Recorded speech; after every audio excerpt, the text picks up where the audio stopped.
တခါကရွာငယ်လေးတစ်ရွာမှာဖိုးဝါလို့ခေါ်တဲ့အဝါရောင်မွေးပွားပွားနဲ့ကြောင်လေးတစ်ကောင်ရှိပါတယ်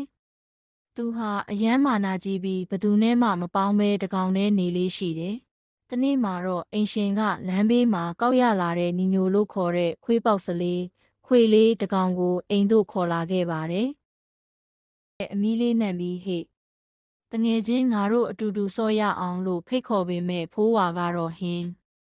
မင်းလိုခွေးလေးနဲ့ငါနဲ့မတန်ဘူးဆိုပြီးနှာခေါင်းရှုံကအိမ်ခေါင်မိုးပေါ်တက်ပြေးသွားခဲ့တယ်။နေ့ရက်တွေကြာလာပေမဲ့ဖိုးဝါဟာနီညိုကိုအဖက်မလုပ်ပဲအမြဲတမ်းရှောင်ဖယ်နေခဲ့ပါတယ်။နီညိုကတော့စိတ်မပြတ်ပဲဖိုးဝါအိပ်ပျော်နေချင်းမကိုက်အောင်ဘေးကနေစောင့်ပေးတတ်သလိုဖိုးဝါအတွက်အစားအစာလေးတွေခြံထားပေးတတ်ပါတယ်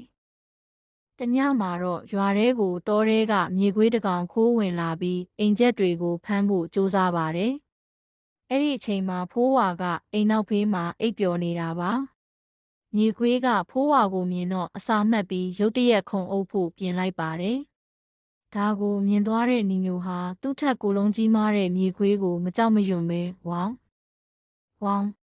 နဲ့အားကုန်ဟောင်ပြီးရှေ့ကနေကာကွယ်ပေးလိုက်ပါတယ်။နီညိုရဲ့ဟောင်တန်ကြောင့်ဖိုးဝါလန့်နိုးလာပြီးဘေးကင်းရာကိုတက်ပြေးနိုင်ခဲ့ပါတယ်။အိမ်ရှင်တွေလည်းနိုးလာပြီးမြေခွေးကိုမောင်းထုတ်လိုက်ကြပါတယ်။အဲဒီတော့မှဖိုးဝါဟာသူအမြဲနှင်ခဲ့တဲ့နီညိုဟာသူ့အသက်ကိုကယ်ခဲ့တဲ့မိတ်ဆွေစစ်ဖြစ်မှန်းသိသွားပါတော့တယ်